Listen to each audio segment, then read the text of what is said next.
volta com a nossa aula de língua portuguesa. Hoje a gente vai falar de figuras de linguagem. As figuras de linguagem, antes de eu começar aqui, propriamente dizendo, hoje a gente vai ver as figuras de linguagem, vamos fazer exercícios desse conteúdo e 3 exercícios que eu falei na última aula sobre formação e estrutura de palavras, tá? Então, você está na resenha do concurso, você no caminho certo. Primeiro, eu vou falar sobre isso aqui, ó, porque na nossa língua a gente tem denotação e conotação. A denotação é no sentido que real, é no sentido de dicionário, e o nosso sentido conotativo já é no sentido figurado. O que é figurado? Que vem as figuras de linguagem. É um sentido que foge da realidade. E a gente usa isso a todo momento. E para que a gente usa as figuras de linguagem? Bom, a gente usa às vezes para realçar, para dar ênfase. A gente usa também para dar fazer uma ironia, fazer uma questão de exagero e dar mais entendimento às vezes porque a pessoa está querendo falar. É como se fosse um exagero. Então elas se dividem em 4, tá? As figuras de linguagem, elas se dividem em figuras de sintaxe ou figuras de construção, é que vai mexer na questão da frase, da oração. Então tem alguns desvios de concordância. Então as figuras de sintaxe, elas vão mexer muito com a questão da estrutura da frase. Por exemplo, a gente tem ali o assíndeto. Lembra quando a gente estudou as orações coordenadas? As orações coordenadas, a gente tinha lá as orações coordenadas sindéticas, com síndeto, e as orações coordenadas assindéticas, aqui não tinha síndeto. O que são síndetos? Síndetos são conjunções, tá? Veja aqui, que nessa construção aqui é até um poema, que geralmente a gente usa muito figuras de linguagem em poemas. Clara passeava no jardim com as crianças. O céu era verde sobre o gramado. A água era dourada sob as pontes. Outros elementos eram azuis, rosas, alaranjados. Veja que a gente não tem nenhuma conjunção aqui unindo essas orações. O céu era verde sobre o gramado, vírgula. A água era dourada sobre as pontes, vírgulas. Outros elementos eram azuis, rosas. Em vez de colocar aqui, então não tem o síndeto. Então, por isso que é chamado de assíndeto. A próxima figura de linguagem que a gente vai ver é a elipse. E o que é elipse? Elipse são termos que eles não ficam na oração ou na frase. Podem ser palavras, podem ser expressões, mas a gente consegue saber. Veio sem pinturas, em vestido leve, sandálias coloridas. Então, veja bem. Eu tenho o sujeito aqui dessa oração. Eu sei que alguém veio. Eu não sei quem foi que veio. Eu só sei que alguém veio. Mas pelo contexto, eu sei que é uma mulher, não sei? Pelo menos eu acho que eu sei que é uma mulher. Porque veio em vestido leve, sandálias coloridas. Então, geralmente quem usa vestido e sandálias coloridas é uma mulher. No mar, tanta tormenta e tanto dano. Veja bem, o que está faltando ali? Até por isso foi até colocado uma vírgula. Porque quando a gente tem elipses, eugma também, a gente usa vírgula. Ali tá faltando, na verdade, assim, ó, no mar há tanta tormenta e há tanto dano. Há tanta tormenta e tanto dano no mar. Tá? Então tá faltando um verbo ali, mas a gente consegue entender pelo contexto, beleza? Outra aí é o zeugma, que é um tipo de elipse, tá? É um tipo de elipse? Por quê? Porque assim, vai ter uma supressão, não vai estar expresso aqui na frase, mas é algo que já foi expresso antes, tá? Então, se é expresso antes, eu não coloco de novo, até às vezes para evitar a repetição. Vieira vivia para fora, para a cidade, para a corte, para o mundo. Bernardes para a cela, para si, para o coração. Então, Vieira vivia só como se fosse assim, para a questão das festas, da corte. Isso aqui é retirado até de um livro bem antigo, né, que está falando de corte. Já Bernardes não. Ele vivia para a cela, para si mesmo e para o coração. Então, ele era mais sentimento. O que está faltando aqui que tinha ali na primeira oração, vamos dizer assim? No primeiro sujeito ali, ó, Vieira vivia. Então, Bernardes vivia. Então, o termo é uma elipse, é um tipo de elipse, só que o zeugma é diferente porque o termo já foi dito antes, tá? Aqui não. Aqui, o termo Bernardes ficou sem o verbo ali, mas a gente sabe perfeitamente pelo contexto. Não faz assim falta. A elipse não foi dito antes e o zeugma é que já foi dito antes. Agora, o polissíndeto. A gente viu a primeira figura de linguagem aí, que é a figura de sintaxe ou de construção. Nós vimos o quê? Que era assíndeto, sem síndeto. Agora não, agora já é polissíndeto. Vários síndetos, várias conjunções ali. E para que coloca esse monte aí? Na verdade, muitas vezes, dependendo do texto, dependendo do poema, dá até para enfatizar a sucessão de acontecimentos, para mostrar, às vezes até dá a impressão de que tudo está acontecendo muito rápido. Então, veja ali, ó, vão chegando as burguesinhas pobres e as criadas das burguesinhas ricas e as mulheres do povo e as lavadeiras da redondeza. Então, ali está dando a ideia até de movimento, que está chegando todo mundo, e vai chegando, e foi chegando, quase, está dando até a ideia que quase todo mundo chegou ao mesmo tempo, tá? Então, é para dar ênfase. A anáfora já é a repetição de palavras, enquanto um tem a supressão, né? Tem o que não está expresso na frase, a anáfora é diferente. A anáfora é a repetição. Eu quase não saio, eu quase não tenho amiga, eu quase não consigo ficar na cidade sem viver contrariado. Pobre coitado. Então, pobre coitado aí foi meu. Eu quase não saio, eu quase não tenho amigo, eu quase não consigo ficar na cidade sem ser contrariado. O que está dando ideia aí? Está dando ideia de que ele quase não faz nada. Ele só quase não faz, ele está uma pessoa sem motivação. Até a repetição, então os dias dele parecem ser sempre o quê? Iguais. Por isso essa repetição. O pleonasmo é um recurso que é a repetição intencional. Aí a gente tem lá os vícios de linguagem que a gente chama de pleonasmo vicioso, tá? Que é entrar para dentro, subir para cima, descer para baixo. Aqui, nesse caso, é o uso intencional, é um recurso estilístico, de estilo. E o que vai fazer esse recurso estilístico aí? Ele vai enriquecer, lá. Iam 20 anos desde aquele dia. Quando com os olhos que eu quis ver de perto, quanto em visão com os da saudade eu via.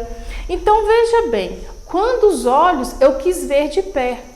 A gente só vê com olhos, não tem jeito de a gente ver de outra maneira, não é assim? Então, ali, ele está querendo, ele colocou um pleonasmo para reforçar. É a mesma coisa quando a pessoa fala assim, eu vi com esses próprios olhos que a terra há de comer. Se a pessoa mesmo viu, ele vai ver com os próprios olhos dele, não é? Então, é um pleonasmo, eu vi com os olhos, não tem como você ver, não é? De outra maneira, sem ser com os olhos. E nós temos também o hipérbato. Por isso, viram aqui que a gente está mexendo com construção, com questão de concordância, com questão de acréscimos ou supressão? Aqui o hipérbato, o que ele vai fazer? Ele vai fazer uma inversão na frase. A estrutura da frase não é assim, ó. Sujeito, vem primeiro a frase direta, tá? Vem o sujeito, depois vem o verbo, depois vem os complementos. Não é assim? Aí o que que o hipérbato vem e faz? Ele vai lá e troca tudo. Ele troca tudo de lugar, ele mescla verbo, sujeito, complemento, coloca um pouco do predicado aqui, o sujeito no meio. Às vezes, a gente encontra isso muito em poemas do arcadismo. Os poemas do arcadismo, eles são bem truncados. Por quê? Porque a maioria deles é construído com hipérbatos. As formas indiretas, as formas que não estão na ordem direta. E às vezes causa uma confusão para a gente entender o poema. Que, ó, brincavam antigamente na rua as crianças. Então, só aquela primeira frase ali a gente vai ver. Quem é que brincavam? As crianças. Então, a frase na ordem direta teria que ser assim, ó. As crianças brincavam antigamente na rua. Ou então as crianças brincavam na rua antigamente. Aí a ordem ali dos adjuntos adverbiais não modifica não, tá? Não altera, quer dizer, não modifica não altera. Que como estas flores seja a vida bonita e perfumada. A vida bonita e perfumada que seja como estas flores, tá? Desilusão em mim a maior de toda a sua atitude provocou. Essa aqui ficou bem partida, né? Sua atitude provocou a maior desilusão de todas em mim, tá? Então o hipérbito é assim, ele vem, pega a frase e muda a ordem da frase. Passeiam à tarde as belas da avenida. Veja que a tarde aqui, ó, tá até com uma crase. Então, a gente sabe que a tarde ali não pode, né, ser o sujeito. As belas da avenida passeiam à tarde. Seria algo assim. Paralelismo. O que são paralelos? Não são duas linhas que ficam assim, uma do lado da outra? Então, é repetição de palavras. Eu não vou falar que é uma do lado da outra, que aqui é um poema, tá? Apesar que uma fica em cima e uma embaixo, mas elas podem se repetir aqui embaixo, depois de outros versos também.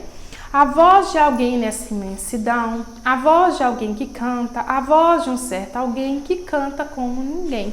Então, é a repetição de estruturas, tá? Você vê que é a voz de alguém e a voz de alguém. Tá vendo que tá repetindo ali? E uma debaixo da outra, em paralelo. Nós temos também a figura de linguagem, a silepse. A silepse é uma concordância ideológica. Como assim concordância ideológica? Por exemplo, quando a gente pode ter concordância de gênero, de número e de pessoa. Quando eu falo a multidão saiu correndo, eu sei que a multidão aí está o quê? No singular. Mas a ideia, o sentido de multidão não é muita pessoa, muitas pessoas, não é isso? Então, a concordância ideológica, ela faz a concordância com a ideia e não com o próprio núcleo, tá? Então, vamos ver primeiro a concordância de gênero. Sua Majestade foi cruelmente injusto comigo. Ali, Sua Majestade, a concordância tem que ser na terceira pessoa, não é isso que nós aprendemos? Não precisa de ser, quando a gente fala assim, Vossa Majestade, e concordar com a segunda pessoa, não é isso que a gente aprendeu?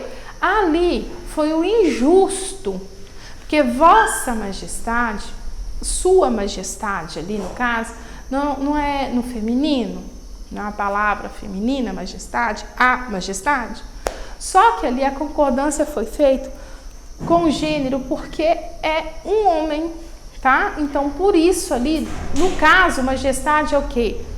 É um pronome de tratamento usado para reis ou rainhas. Então, majestade, eu sei que ele está falando com quem? Com um rei e não com uma rainha. É uma concordância ideológica, tá? A bonita Porto Velho sofreu mais uma vez com calor intenso. Então, ali a concordância, Porto Velho, a cidade de Porto Velho, tá bom? Vossa Excelência está preocupada, a mesma coisa, tá? A concordância do pronome de tratamento. De número, aquilo que eu falei da multidão. A procissão saiu, andaram por todas as cidades de Salvador. Aqui é uma estrutura que, isso aqui, de acordo com a gramática, né, com as nossas regras lá de concordância verbal, não está correta essa estrutura, mas a gente está falando de figuras de linguagem. Lembra lá no início que eu mostrei lá as figuras de sintaxe ou construção, que ela mexe com a concordância, com a própria estrutura da frase? Como vai a turma? Estão bem. O povo corria por todos os lados e gritavam muito alto. Então, a concordância aqui é feita com a ideia do todo, que está no plural, porque da ideia que o povo é muita gente, não é uma pessoa só. De pessoa, não compreendo, é como os brasileiros persistamos em acreditar em tudo. Então, aqui, colocou os brasileiros, já colocou ele incluso aqui nos brasileiros, tá? Tá na primeira pessoa do plural. Os agricultores temos orgulho de nosso passado. Então, em vez de colocar assim, os agricultores têm orgulho do seu passado, colocou temos e nosso, concordância ideológica. Dizem que os cariocas somos pouco dados aos jardins públicos. Tá? Então, silepse é uma concordância que é feita, é uma concordância ideológica que é feita em gênero, número e pessoa. Passando das figuras de sintaxe ou construção, nós vamos para as figuras de palavras. Na verdade, gente, em prova não vem assim essa divisão não, tá? Eles podem falar figuras de palavras, como podem falar também figuras de linguagem. Porque tudo aqui, na verdade, fiz essa divisão porque a gramática faz essa divisão, tá? Mas não significa que no concurso vai falar figuras de palavras, não. Pode muito bem vir com figuras de linguagem. Aí, figuras de palavras é quando eu pego uma palavra, utilizo ela fora do seu sentido real. É o caso da conotação. Então, mas para eu fazer isso, tem que ter também uma aproximação com o real. Senão fica estranho, né? Nós vamos começar com a primeira, que é a comparação. A comparação, na verdade, ela é muito parecida com a metáfora. O que vai diferir é isso aqui, ó, como, tal qual, igual a, que nem e etc. Aqui, é tão certo quanto o calor do fogo. É até de uma letra de música, né? É tão certo quanto calor do fogo. Então, tá fazendo uma comparação de como que é certo com o calor do fogo. É tão certo, o fogo não tem calor? Então, tá vendo aí? É uma comparação que se faz entre duas questões. Agora, a metáfora, ela se difere da comparação, porque, na verdade, ela é uma comparação. Mas ela é uma comparação sem aqueles conectivos lá, tá? Tal como, quanto, como, que nem. Minha mãe é uma fera. Agora, se eu construísse dessa maneira, assim, ó. Minha mãe é como uma fera. Era metáfora? Não. Aí já é o que? Comparação. Por causa desse como aqui, tá? Você é o meu coração. Então, isso aqui fugiu, pegou a palavra coração. O coração não é vital para um ser humano? Alguém vive sem coração? Não. Então, quer dizer o que ali naquela frase? Que a pessoa significa muito para ele. Então, pegou o coração, no sentido, usou como metáfora ali, porque fez uma comparação, tá? Sem o como, sem aqueles conectivos ali. Metonímia é muito usado por nós muitas vezes no dia. É a substituição de uma palavra por outra, por questão de relação de proximidade, tá? Olha aqui. Adoro ler Fernando Pessoa. A gente pega Fernando Pessoa e começa a se folhear e ler? Não, né? Então aqui ele trocou o autor pela obra. Na verdade, ele lê a obra, ele lê o livro de Fernando Pessoa. Maisena é excelente para o cabelo. Maisena é a marca. Amido de milho que é excelente para o cabelo. Bebi 3 copos d'água de uma só vez. Trocou aqui o conteúdo pelo continente ali. Olha ali, bebi 3 copos. Ele bebeu o copo? Não, ele bebeu a água. E eles só precisam de um teto para morar. Trocou a parte pelo todo. Então, tem a possibilidade de alguém morar só debaixo de um teto? Sem ser ali, ele quis dizer que ele precisa de o quê? De uma casa, de um abrigo, de um lugar para ele morar. Tá vendo que são palavras que a gente utiliza? Catacrese, eu pego uma palavra, eu não tenho outra para substituir.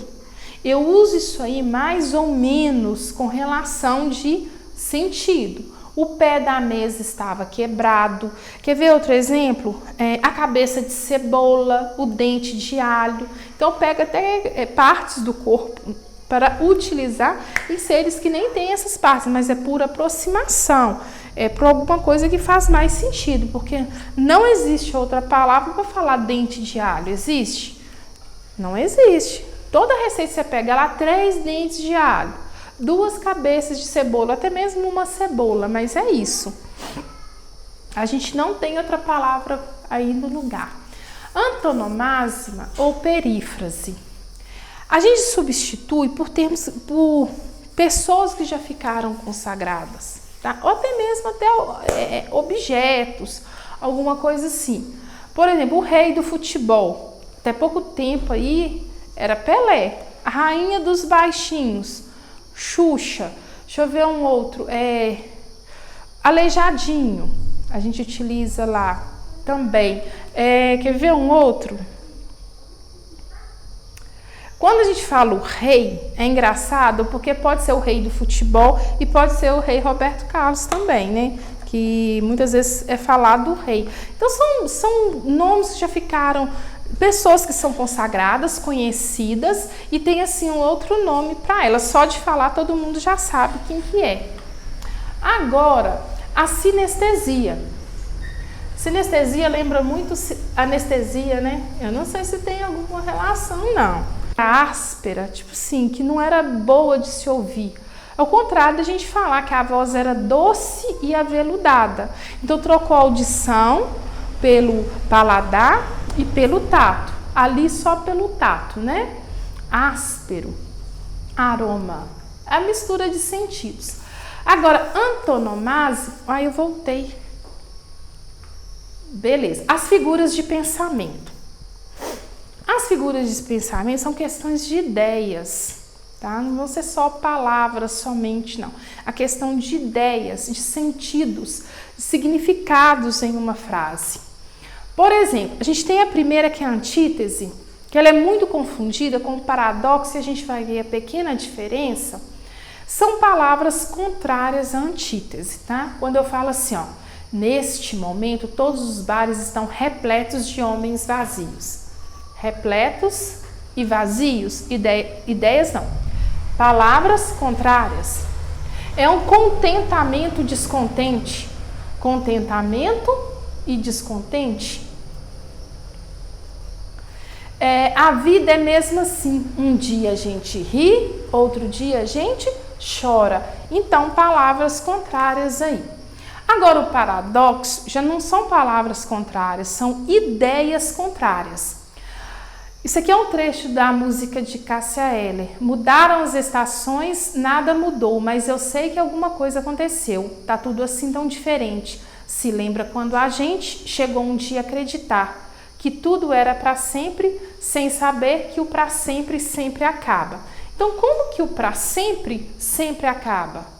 Tá vendo que não é nem questão de palavras contrárias, é questão de ideias contrárias, tá? A gente tem também a personificação e prosopopeia. Veja bem, é quando eu dou características de seres, de humanos a seres inanimados ou a seres irracionais. Por exemplo, a lua me traiu, lá de Joelma. A lua, ela tem a capacidade de praticar alguma ação? Assim? Não. A lua não trai ninguém. Isso aí, né, é uma personificação prosopopeia. Meu cachorro me sorriu latindo. Tem como o cachorro sorrir com um latido? Então, deu características de ser, de um ser humano ali, a um ser irracional. É a mesma coisa de falar assim que as janelas ouvem, né? As janelas ouvem, não tem como as janelas ouvir. Hipérbole vem de hiper, exagero. Por exemplo, estou morrendo de fome, poderia comer um boi agora, chorou rios de lágrimas. Só que se estão morrendo de fome aí, a gente tem que tomar cuidado, porque pode ter o sentido literal, né? O sentido denotativo mesmo. Não tem algumas regiões que as pessoas, infelizmente, até hoje morrem de fome? Eufemismo. Eufemismo é o que eu mais gosto. É uma maneira de abrandar uma situação. Eu quero falar uma coisa com uma pessoa sem ofender, sem fazer com que ela fique triste. Aí o que eu faço? Eu utilizo alguns recursos aí. Por exemplo, eu vou chegar perto de uma pessoa e falar que seu pai morreu. A gente começa primeiro, né, assim, dando a notícia devagar. Pedro passou dessa para melhor. Quer dizer que ele morreu. Arnaldo morreu com aquela doença. É engraçado que hoje não tem problema mais para muitas pessoas falar em câncer. Mas alguns anos atrás não se usava essa palavra. As pessoas tinham assim, um certo preconceito aí, falava aquela doença. Você não é feliz, você não foi feliz nos exames, quer dizer, se você não tirou zero, você chegou perto de zero ali. Tem umas outras também muito engraçadas que fala assim, comeu capim pela raiz, quer dizer que morreu, abotou o paletó de madeira, bateu as botas. Tem algumas outras expressões assim também. Agora, a ironia. A ironia, eu utilizo uma expressão ou uma palavra, mas no sentido contrário. Não diga, meu amor. Ali tá dando para ver que é uma ironia, né? Moça linda, bem tratada, 3 séculos de família, burra como uma porta, um amor. Então imagina, né? Se a pessoa é um amor, ele tá querendo dizer o contrário disso, né? Eu tirei essa charge aqui só para demonstrar. Às vezes sinto que tem o pior trabalho, a escova de dente falando papel higiênico. Aí o que ele pensa? Sim, isso aqui é uma ironia, né? Será que ele tem o pior trabalho? Gradação. É uma sucessão de fatos que ocorrem, tá? Ele começa, às vezes, ele pode começar do pequeno para o maior, ou às vezes mesmo é só uma sucessão. É umas sequências de ações. Pode ser de ações e pode ser de pensamentos também. Ela berrou, gritou, falou, sussurrou, murmurou. Já não havia mais nada que pudesse fazer. Por exemplo, ela fez de tudo. Não tinha mais nada que ela pudesse fazer. Depois da tempestade, dos relâmpagos e trovões, a chuva continuou caindo durante dias, até se transformar num suave chuvisco. Tá vendo aqui que aqui começou do maior para o menor, depois se transformou o quê? Em apenas um chuvisco. As figuras de som agora. São palavras que vão imitar sons, são repetições, tá? Assim, não é palavras que vão imitar sons. Na verdade, figuras de som são efeitos que produzem por repetições, podem ser de vogais, pode ser repetições de consoantes, pode ser repetições de sílabas. Então, essa repetição é mesmo para dar mais ênfase. Ana da cana, fulana, bacana, sou Ana de Amsterdã. Então, ele repetiu muito a vogal A. É claro que tem também a questão da sonoridade ali, da nasalidade, mas dá para ver ali que ni dá, que ni lá não tem essa nasalidade, tá?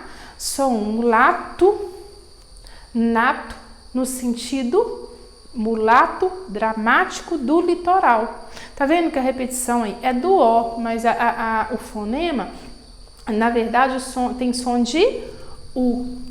Agora a gente vai ver a aliteração, que são repetições de consoantes. Só que aqui, igual eu tô falando com vocês, são fonemas, são sons, porque aqui, mas aqui é G e ali é J, mas a gente sabe que tem o mesmo som, não é isso? Toda gente homenageia Januária na janela. O G ali. Auriverde, pendão de minha terra, que a brisa do Brasil beija e balança. Então, ali a gente tem o R. Agora, a paronomásia já é a mistura ali. São repetições de sons, não é somente de vogal ou somente de consoantes, não. São repetições, tudo junto em palavras com significados diferentes. Berro pelo aterro, pelo desterro, pelo suor, berro pelo aterro, pelo desterro, berro por seu berro. Pelo seu erro, quero que você ganhe, quero que você apanhe. Com tais premissas, ele sem dúvida leva-nos às primícias.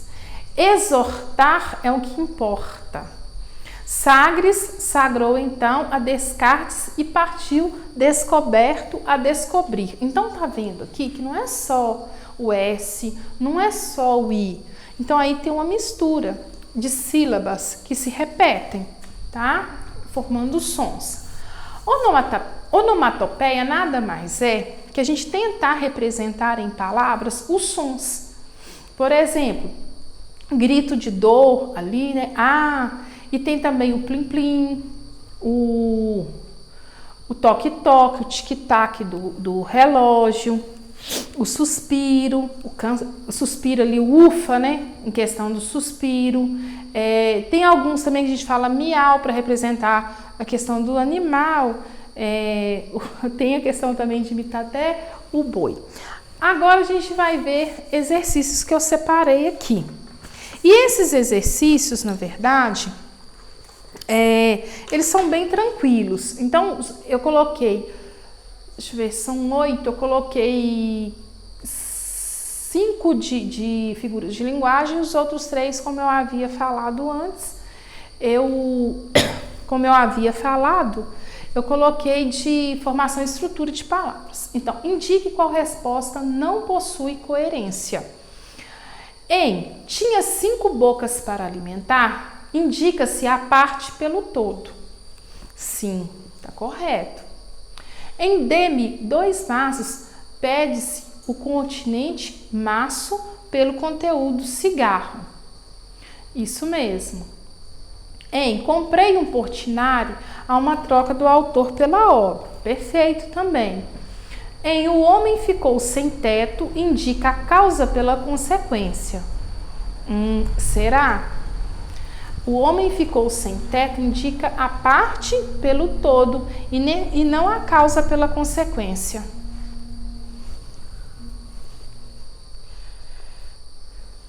Ver se eu consigo desligar. Pode pegar a parte e não pela causa pela consequência. Pode pegar só essa parte. Tá. O homem ficou sem teto indica a causa pela consequência, não. Aqui indica a parte pelo todo. Tomava um porto, tem-se o lugar pelo produto. Tomava um porto, tem-se o lugar pelo o produto. Perfeito também. Então, aqui pediu que não possui coerência e é o quê? A letra D. Na frase abaixo, identifica-se qual figura. Em matemática, Maria é uma cobra. Metáfora, metonímia, catacrese, antonomásia ou onomatopeia?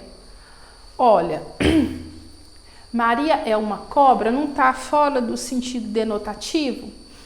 Então, ali é o quê? É uma metáfora, não é uma comparação, porque ali não tem como. Se fosse como, seria comparação, tá? O resto nem dá, né, gente? Catacrese é pé de mesa, antonomásia é a questão da rainha dos baixinhos, onomatopeia são sons, essa aqui tá de graça. Que figura de linguagem encontramos em Choram as Ondas? Catacrese, metonímia, hipérbole, prosopopeia ou metáfora? Também, metáfora também, né? Tá bem... Essa aqui tá bem fácil, só pode ser prosopopeia, porque é prosopopeia que dá característica de seres animados a seres inanimados. Na oração, ele trazia uma cabeleira, a neve... Ele trazia na cabeleira a neve dos anos. Temos qual figura de linguagem? Catacrese? Jamais. Metonímia? Parece. Zeugma? Não tem ali nenhuma supressão de nada. Tudo está no lugar ali, nada foi retirado. Hipérbole não tem exagero. Metáfora não está pegando uma palavra com outro sentido. Ali, neve dos anos, pode até ser confundido com metáfora, mas ali, metáfora é na questão de uma comparação. Ali não, ali está querendo dizer que ele ficou velho, neve nos anos. Uma charge aí agora. Meu pai fica pedalando essa bicicleta, mas nunca vai a lugar nenhum. Deve ser uma metáfora da existência dele.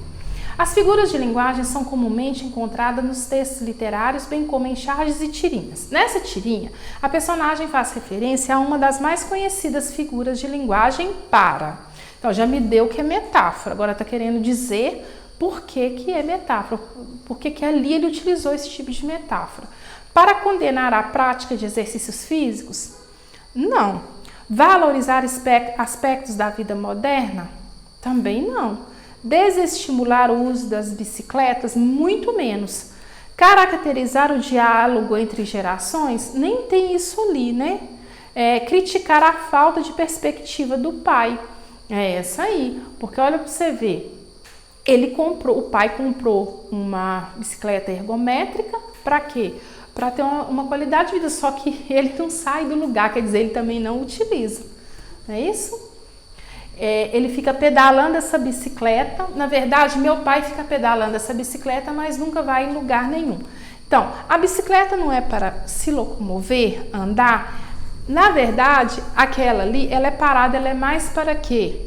Ela é mais para a questão de saúde, né? Porque para se locomover, não. Aí ele colocou a falta de perspectiva do pai, ele misturou ali a questão dos sentidos. Tipo assim, o pai dele também nunca sai de lugar nenhum, só fica no mesmo lugar. É uma pessoa sem perspectiva.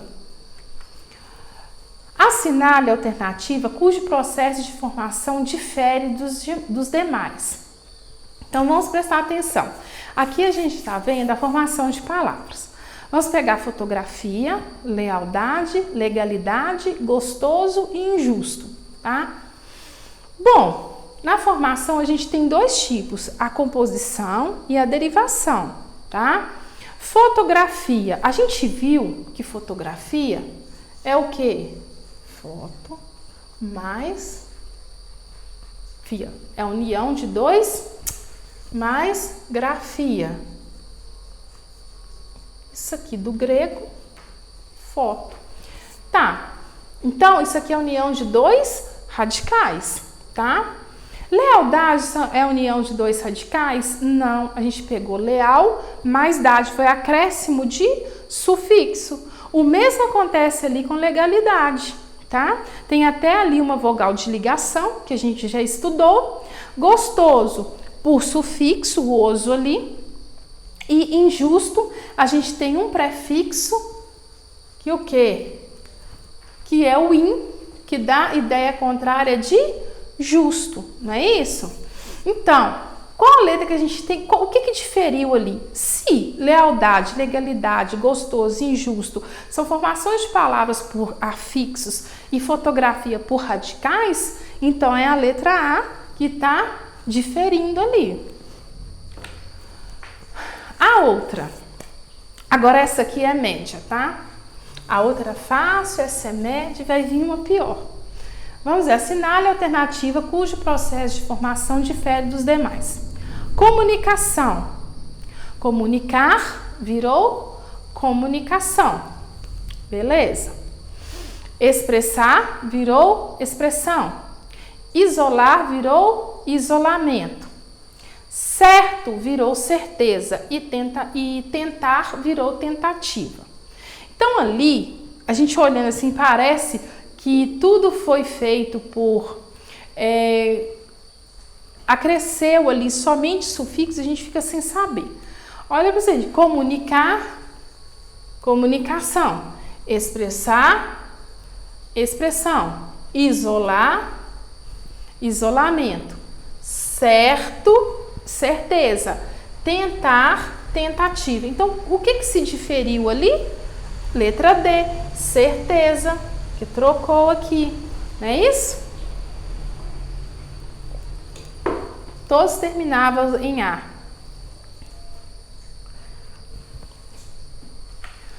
Oito e última. A gente vai assinar de novo que está diferindo ali. Vamos lá? Vamos pegar legalmente, felizmente, cordialmente e utilmente. Veja que ali, legal, eu coloquei mente e virou o quê? É a mesma. Legal, eu coloquei legalmente. Certo, certamente. Feliz, felizmente. Cordial, cordialmente. E útil, utilmente. Veja que aqui tudo acrescentou o quê? Mente e formou o quê? Advérbios. Mas tem uma aqui que foi diferente.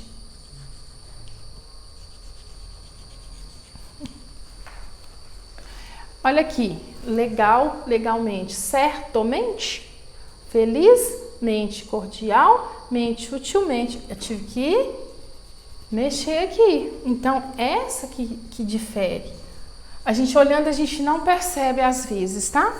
É isso aí, eu espero vocês agora na nossa próxima aula. Até mais.